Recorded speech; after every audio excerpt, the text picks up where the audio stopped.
Antes de comenzar, te recuerdo que cada libro tiene su propia lista de reproducción con capítulos perfectamente ordenados. Tres casas. Ángela Zirkel. Segunda parte. Al lado de los galgos. No todos tienen la suerte de criarse junto a una taberna. Cuando mis padres se casaron, se mudaron al número 27 de Young Street, Kensington Square, junto al Greyhound. La casita sigue ahí, al igual que el bar. Pero no es el Greyhound de mi juventud.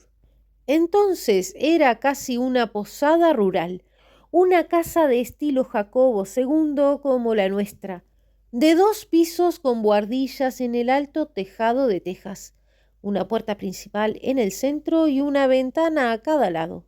Un pequeño porche se construyó sobre la puerta principal y en su tejado había 2 galgos de piedra recostados. El viejo Kensington era un sueño que se desvanecía, pero qué agradable, qué romántico era. En un antiguo habitante hay una nostalgia secreta por sus casas de ladrillo, sus callejones que ahora son calles, sus jardines de espinos en flor que son pisos y garages, sus pequeñas y acogedoras tiendas que hace tiempo fueron absorbidas por grandes almacenes. Casi no hay calle en Kensington que no haya cambiado. Parte de Kensington Square permanece intacta, pero la horrible marea del comercio la está arrasando. En Campbell Hill, las grandes casas y jardines están cayendo uno a uno. Kensington Terrace, con sus largos jardines, desapareció hace muchos años. Scarsdale House desapareció antes de que pueda recordarlo.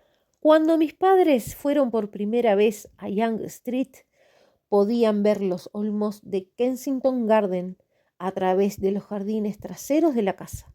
Los pisos cubren ahora esos espacios abiertos y el número 27, con su vecino Felday House, queda como una pequeña isla verde entre altos muros y ventanas que dan a la vista. Cuando regresé a Londres este invierno, tras muchos años de ausencia, descubrí que la estatua de Lord Holland había desaparecido del recinto verde al final de Howland Park. El viejo muro de ladrillo y las barandillas habían sido derribados y en su lugar había un gran bloque de tiendas y pisos. Más arriba en High Street, Phillimore Terrace estaba siendo demolida y la hilera de casas contigua, por donde solíamos subir y bajar corriendo las escaleras, había desaparecido. Incluso en los jardines de Kensington encontré al destructor trabajando, asfaltando caminos que antes eran como senderos rurales, amontonando ladrillos y mortero al final del Broad Walk y cerca del Round Pond, atreviéndose a alterar las barandillas y los bordes del Flower Walk, haciendo nidos de gérmenes de arena en patios de recreo organizados donde ninguna niñera que se precie deja jugar a sus niños. Más allá están erigiendo monumentos innecesarios, algunos feos, otros simplemente comunes, o dejando que los jugadores de fútbol pisoteen el césped para que 22 chicos se diviertan donde cientos podrían pasear o sentarse. No veo que ninguno de estos cambios sea para mejor. Solo tengo que volver la vista a mi mente y allí encuentro el viejo Kensington de mi juventud. Es una radiante mañana de verano, con el sol entrando a raudales en la habitación de los niños, con paneles de madera donde mi hermano y yo dormimos en nuestras cunas de hierro, con Nanny entre nosotros. Sobre la repisa de la chimenea hay una de esas encantadoras botellas de vidrio que contienen una vista de las agujas en arena coloreada. Entre las guarderías diurnas y nocturnas se encuentra el curioso lugar por donde siempre llegaba el agua en invierno. Se puede meter la cabeza entre los barrotes esmaltados en negro, pero no siempre es fácil retirarla. Un acompañamiento habitual de la lluvia en aquellos tiempos era el goteo constante de la lluvia a través del techo hacia una bañera de hojalata situada debajo, pues la casa era un triste ejemplo de construcción precaria, algo habitual incluso en la época de Jacobo II. Las paredes estaban rellenas de escombros que se habían hundido cada vez más, dejando huecos para las ratas y los ratones, mientras que el plomo del tejado plano de la guardería nocturna siempre necesitaba reparaciones. En cuanto a la rotura de las tuberías, era inevitable. Los inviernos debían ser mucho más suaves ahora, o las tuberías de agua debían ser más resistentes. Entonces se aceptaba como ley del destino que una tubería se congelara y reventara al menos una vez cada invierno, y existía la excitación de los chorros de agua que caían dentro o fuera de la casa, y la bañera de la guardería tenía que ser complementada con jarras y palanganas. Era en momentos de crisis como estos que la taberna de al lado podía ser tan amable y servicial, echando una mano hasta que llegaran los obreros. Nuestra guardería daba a la calle. En invierno la ventana se mantenía bien cerrada y se colocaban rollos de bayeta roja rellenos de arena a lo largo de las aberturas para impedir la entrada del aire fresco y mortífero. Si hacía mucho frío y los cristales estaban cubiertos de hojas y estrellas, Nani nos dejaba un plato de leche en el alféizar durante la noche. A la mañana siguiente nos permitían comer la mezcla coagulada y apestosa. Nuestras dolencias infantiles parecían durar semanas. Incluso un resfriado se trataba con extrema precaución y tenía su ritual inmutable. Tras varios días en cama con fuego durante el día y una lámpara de aceite por la noche, una tarde nos permitían sentarnos a tomar el té en bata, cerca del fuego de la guardería. Al día siguiente nos vestían, pero nos limitaban a la guardería. Al día siguiente nos cubrían la cabeza con gruesos chales y nos llevaban al salón para que volviéramos a respirar aire puro. Al día siguiente, si hacía buen tiempo, nos llevaban a dar un paseo corto entre las 12 y la 1, con una bufanda enrollada en la boca y la nariz, y con tal ropa de lana, abrigos gruesos, guantes de lana, gorros de piel, polainas y botas, que apenas podíamos movernos. Después de esto, nuestra vida continuaba como de costumbre. Justo enfrente vivía una familia de nuestra misma edad, y cuando estábamos todos encerrados en nuestras respectivas guarderías resfriados, nos comunicábamos desde el otro lado de la calle, respirando sobre el cristal y escribiendo un mensaje al revés. Era un asunto largo, pero el tiempo no tenía valor entonces. A ambas guarderías les gustaba observar al farolero. Al caer la noche, levantábamos una esquina de la cortina para esperar su llegada, y un rayo de luz respondía desde el otro lado de la calle, hasta que las niñeras nos llamaban para que nos alejáramos de la corriente de aire y ambas cortinas volvían a caer. Había veces en que la niebla invernal descendía sobre Londres y la guardería quedaba encerrada durante días. A veces la niebla era espesa, amarilla y asfixiante, tanto que no podíamos ver los mensajes en el cristal. En más de una ocasión se vivía la emoción de improvisar camas para los invitados que habían venido a cenar y estaban atrapados por la niebla. El tráfico estaba completamente paralizado donde la niebla era espesa. Unos cuantos vehículos valientes pasaban lentamente junto a la acera. Niños pequeños surgían de la nada y anduvieron por ahí con luces, ofreciendo acompañar a la gente a casa. Las calles estaban curiosamente silenciosas, salvo por los gritos lejanos de High Street, donde algunos carros y autobuses intentaban llegar a sus casas.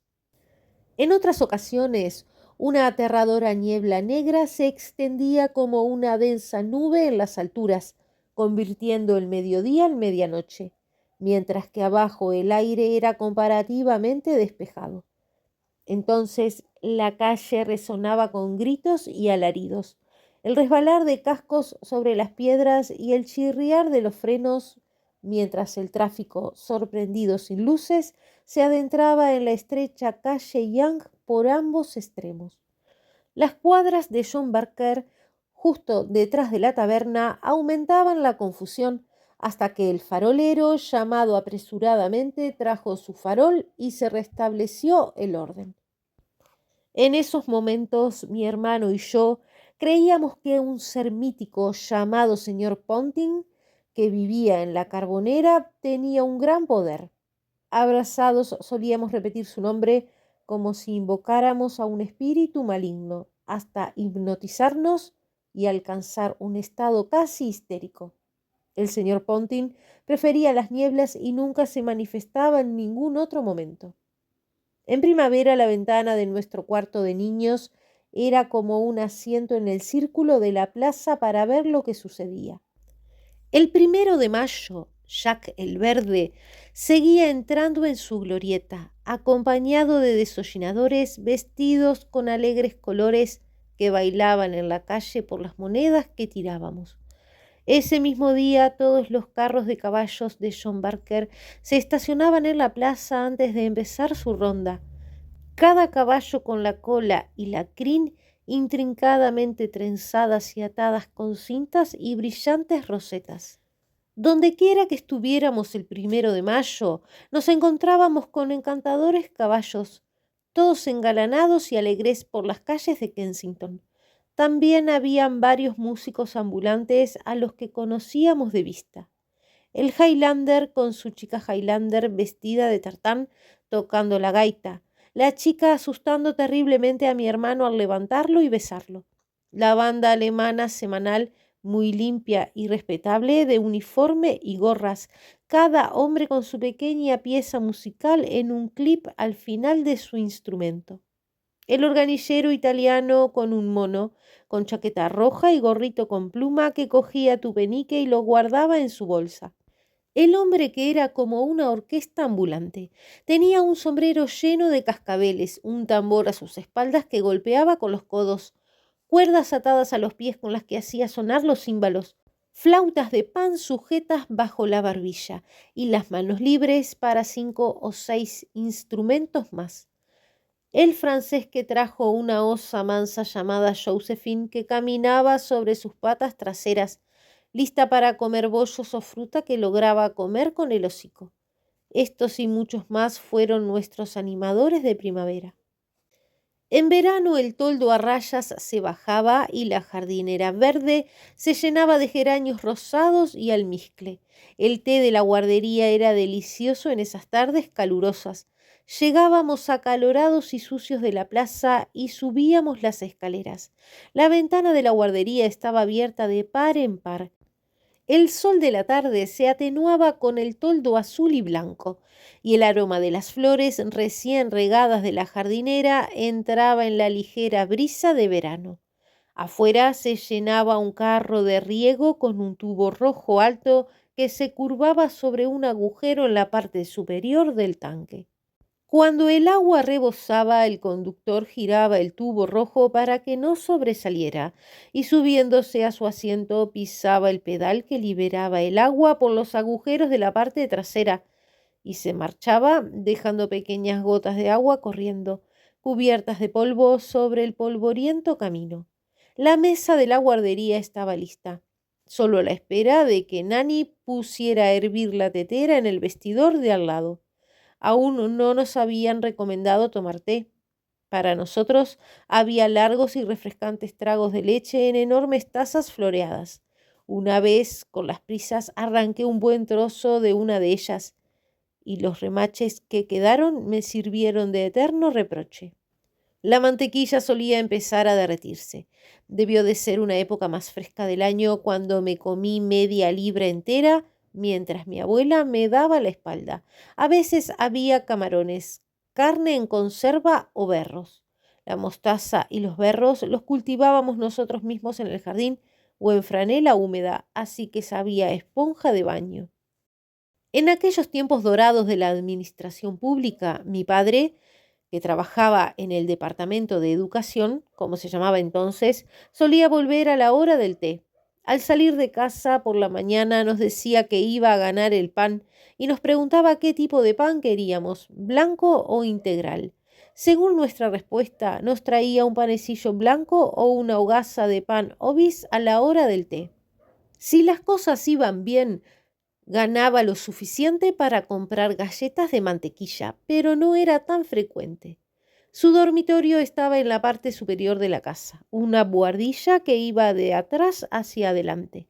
Para mí era un placer subir las empinadas escaleras que serpenteaban alrededor del gran poste de la escalera, que se alzaba a lo largo de toda la altura de la casa, desde el sótano hasta el rellano superior, y visitarlo mientras se afeitaba. En este ático escribió la biografía de William Morris, por la mañana antes de ir a trabajar o por la noche mientras dormíamos. En cuanto nos acostábamos, solía venir y contarnos la historia del caballo de Troya y las andanzas de Ulises. Estas historias continuaron hasta que, al crecer, nuestra hora de dormir se acercaba demasiado a la cena de los adultos como para que pudieran hacer un hueco. A veces dormía en la habitación de mi madre, donde había palomas que podían volar por la habitación. El señor Paloma se pasaba el tiempo inclinándose y arrullándose en el espejo del tocador, mientras que la señora Paloma, descuidando el nido que habíamos rellenado con tanto esmero con musgo y heno artificial, ponía todos sus huevos desde la percha al suelo, donde los que no se rompían al instante eran pisoteados por el señor Paloma. Tuvimos mucha suerte de tener padres que nos contaban historias. Mi padre no solo nos contaba todo sobre Grecia y Roma, sino que a veces nos contaba una historia de aventuras en serie. Tenía una amplitud y vaguedad medievales y una vez comenzada podía continuar eternamente o detenerse sin afectar en absoluto la trama. Mi madre también tenía una historia sin fin sobre un hermano y una hermana. Nos la contaba después de comer, mientras descansaba en el sofá del salón. Antes de mudarse a la granja, mis abuelos vivían en el número 41 de Kensington Square y aún teníamos amigos allí. En el número 40 vivía la madrina de mi madre, Lady Simon. Todos los años, el 3 de junio, solía enviar una enorme tarta doble de cumpleaños para mi madre y mi hermano, que cumplían años el mismo día. De vez en cuando me llevaban con gran pompa a verla. Era una anciana bastante inquietante, de lengua muy franca, y aunque siempre fue amable conmigo, sin motivo alguno, tenía miedo de verla. Me plantaba firmemente en el felpudo, diciendo con voz llorosa: no gracias, no gracias, hasta que mi madre tenía que ceder y llevarme a casa. Más adelante estaba Edward Clifford, quien unía de forma asombrosa un profundo y activo sentimiento religioso, una pasión por las duquesas y un maravilloso don para la acuarela. Estaba rodeado de hermosos cuadros, porcelana y alfombras, y siempre tenía su salón lleno de flores del jardín de alguna noble dama. Para nosotros los niños era la amabilidad personificada. Era uno de nuestros placeres visitarlo en su salón y ver sus álbumes. Hacía lo que a todos nos gustaría. Queremos hacer, pero por alguna razón no hacemos. Un chiste, un poema, una reproducción a color de un anuncio editorial, un grabado de un pájaro o un paisaje, y lo pegaba todo en enormes álbumes. Entre los recortes se encontraban los dibujos en acuarela más exquisitos que hizo en una u otra de las casas de campo donde se alojaba. Mi primera compra artística fue uno de esos dibujos de los que me enamoré perdidamente. Un campo y árboles casi negros en la luz mortecina. Una casa apenas esbozada por un destello en una ventana. Sobre ellos un cielo del verde más pálido que se oscurecía hasta el azul más oscuro y una estrella brillando. Él dejó que la niña lo comprara a un precio simbólico con sus ahorros y luego le dio otro, un resplandor rojo intenso que se reflejaba en los charcos. En otra ocasión, cuando la niña fue a verlo, le preguntó qué quería como regalo. Su respuesta rápida y sin vacilar fue: un pomo. Más tarde el señor Clifford le dio un trozo de plata cincelada con un agujero, cuya cabeza, diría yo, era la de un bastón viejo, y ella quedó completamente satisfecha con su pomo. Otro de los encantos de su salón eran los prismas de todas las formas y tamaños que colgaban en una de las largas ventanas. A veces nos permitían arrancar uno y llevárnoslo, y luego caminábamos alegremente a casa, pasándolo de mano en mano, viendo los objetos familiares con orlas rojas, amarillas y violetas. Siempre había piña en conserva en su casa, y mientras comíamos paseábamos mirando cuadros.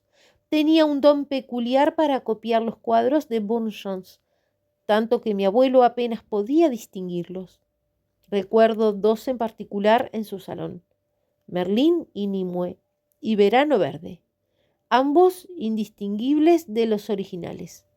Vivía con un amigo muy alto, al que conocíamos simplemente como el gigante.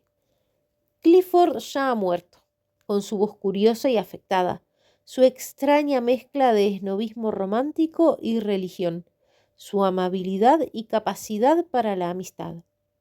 No sé quién es el dueño de la casa vieja, pero la hermana del gigante vivía no hace muchos años en una casa al sur de la plaza. Casi al lado del señor Clifford vivía Vernon Lushington, un amigo muy antiguo de mi abuelo.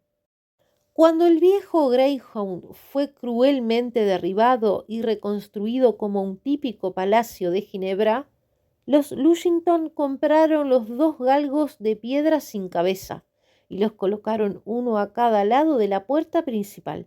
Las pequeñas cabañas de la dama de honor, justo al otro lado de la calle de los Lushington, fueron derribadas tras hundirse en tristes profundidades de tierra y descuido, y supongo que la vieja casa con su peral nevado pronto será sacrificada por la comodidad de una de las grandes tiendas.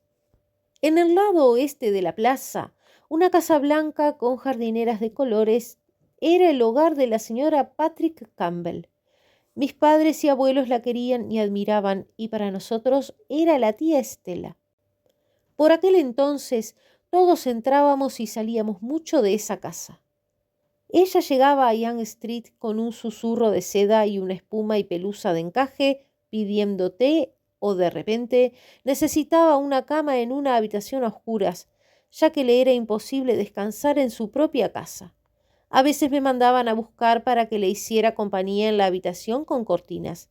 Vestía a su pequeña Estela, que no era mucho mayor que yo, como una princesa de cuento de hadas, y yo solía heredar delantales de la más fina seda tejida con oro y vestidos de telas brillantes. Ir a su casa siempre era una aventura, porque nunca se sabía quién estaba ni qué podía pasar. La tía Estela podía recibirme en la cama con las cortinas corridas, quejándose con tristeza de que era una anciana y que nunca volvería a ser agradable a la vista. O podía estar merodeando por la casa con una bata de encaje de cola larga, regañando y acariciando alternativamente a quien se acercara, prodigando cariño a Pinky Ponky Poo, su adorada perra, compañera durante muchos años. Uno podía encontrar al señor Sheets arriba y al señor Henry Bernstein abajo, mientras que, descuidando a ambos, la tía Estela podía insistir en llevarme a dar un paseo en coche de caballos y recitar poemas en francés. Había una comunicación constante entre Young Street y North End Road. Si no nos llevaban a la granja, mi abuelo siempre venía después del té, cuando ya estaba demasiado oscuro para pintar. Cuando venía, siempre le pedía que hiciera dibujos, para lo cual guardaban en Young Street un cuaderno de papel blanco de primera calidad. En él me hacía dibujos, cada uno con un título encantador. Muchos de los nombres fueron inventados y escritos antes de que pudiera hacer los dibujos, así que nunca sabremos cómo era el Fenganger, ni los horrores de Bresal, ni el caminante de la niebla. Mi primera petición, cuando tenía 19 meses, fue un retrato de mi tigre, un animal disecado por el que sentía un cariño inquebrantable. Carecía de mérito artístico, pero mi abuelo me quería tanto que hacía todo lo que le pedía. Así pues, se sentó con rostro serio y dibujó al animal con toda su habilidad, colocándolo en un romántico paisaje con un sol naciente. Pero no me permitieron volver a elegir el tema, solo decir cuál de los fascinantes títulos quería que usara. Al tigre le siguió una granja con un estanque para patos y una gran barcaza llena de crías navegando sobre un mar de ondulaciones suaves. Aunque no recordara en absoluto a mi abuelo, tendría pruebas suficientes de su amor por mí en las fotografías que tomó el señor Styles, nuestro fotógrafo de Kensington, cuando tenía 2 años y medio. El señor Styles vivía en la acera norte de High Street, en un pequeño rincón destruido hacía tiempo. Para llegar ahí había que pasar bajo un arco junto a Coles, el constructor de carruajes, en cuyo taller una maqueta a tamaño natural de un caballo gris moteado deslumbraba al joven observador. Su estudio, una habitación en el último piso con tragaluz, estaba a la izquierda, y allí estábamos los tres, criados en todas las etapas, desde la infancia gorda hasta la edad desgarbada. De entre las muchas fotografías de aquellos primeros años, selecciono 3. En la primera mi abuelo me sostiene sobre sus rodillas. Estoy de pie con el rostro gordo y algo malhumorado, apartado del suyo que se aprieta ligeramente contra el mío con una mirada de profunda y paciente adoración. En la segunda, dibujaba algo para mí en una gran lámina de cartón. Está sentado en un banco de madera de estudio, inclinado con la mirada fija sobre su trabajo. Yo, sentada a su lado, muy cerca de él, sigo el dibujo con absorbido interés, con la mano sobre la suya para guiar el lápiz. En la tercera sigue dibujando para mí, pero he perdido el interés y le tiro de la barba con impertinencia. El jardín número 27 de Young Street era lo suficientemente grande como para que pudiéramos jugar en él durante las largas tardes de verano. Lamentablemente tenía establos altos y feos. De niño uno naturalmente no reconocía esa fealdad y era muy interesante oír a los caballos subir la cuesta hacia sus habitaciones en el primer piso, o ver un rostro alargado, afable y aburrido mirando hacia afuera una mañana de domingo desde una ventana enrejada. Contra el muro del establo había un pequeño terreno triangular cercado, con un muro alto que se asomaba a nuestro jardín. Nadie sabía para qué servía. De vez en cuando una pelota o un volante, si se golpeaba demasiado alto, rebotaba en el borde. Si caía dentro, nunca se volvía a ver. Un gran castaño de Indias eclipsaba el cobertizo de herramientas al fondo del jardín. Allí guardaba la bicicleta mi padre, colgada del tejado con un ingenioso sistema de cuerdas y poleas. La vieja bicicleta con la rueda delantera alta había sido descartada antes de mi tiempo, pero puedo recordar a mi padre tambaleándose de un lado a otro por el camino de grava, adquiriendo la técnica de la nueva máquina. El muro al final del jardín era demasiado alto para escalarlo, pero el muro que nos separaba del Feldhigh House era nuestro lugar de juego constante. Nuestra amable vecina, la señora Bowman, mandó hacer 2 escaleritas para que mi hermano y yo pudiéramos acceder fácilmente a su jardín. La casa de los Bowman había sido construida en la parte trasera por Philip Webb, así que uno llegaba a su zona antes que a la nuestra. La señora tenía miedo de que resbalara y me rompiera en pedazos con las losas de piedra, así que habló con mi padre, quien hizo una pequeña horca de leña y la colocó en el muro como señal de que no debía seguir adelante. Así que volví, bajé el muro y le pedí a mi hermano que me ayudara en una obra encantadora. Mezclamos tierra de parterre con agua y la aplicamos generosamente con una paleta en los lugares donde la argamasa vieja se estaba desmoronando entre los ladrillos. Por supuesto se cayó enseguida y nos ensuciamos mucho, pero sentimos que habíamos hecho una acción útil. Cada capricho parecía contener enormes cantidades de suciedad.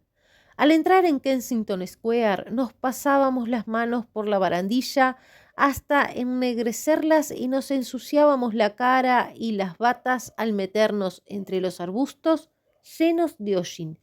Una tarde en el jardín significaba lavarnos con varias aguas. La visita ocasional a los cables del vivero nocturno era una orgía de suciedad. Qué agradecida debió estar Nani cuando llegó el día en que bajaron los baúles del trastero al final de la escalera y nos fuimos todos en un autobús de la estación a Victoria para nuestra visita de verano a nuestros abuelos en Rottingdean.